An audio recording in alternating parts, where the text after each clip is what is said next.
মানবদেহে কৃমি সংক্রমণ হওয়ার কিছু আলোচনা করলাম। রোগ পরিস্থিতি। কৃমি এক ধরনের পরজীবী। কৃমি বিভিন্ন প্রকারের হয়।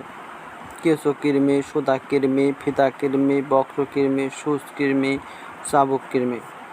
রোগের কারণ: খাওয়ার আগে ও পায়খানার পরে সাবান দিয়ে হাত না ধুলে, খালি পায়ে টয়লেটে গেলে, কাঁচা ফলমূল ধুয়ে না খেলে। প্রবেশ পথ: অরোফেকাল মলের সাথে বের হয় এবং খাবারের সাথে শরীরে প্রবেশ করে। রোগের লক্ষণ: পেটে ব্যথা, বমি ও বমি ভাব, খাওয়ার অরুচি, অনিয়মিত পায়খানা, পায়ুপথে চুলকায়, শরীর চুলকায়, রক্তশূন্যতা।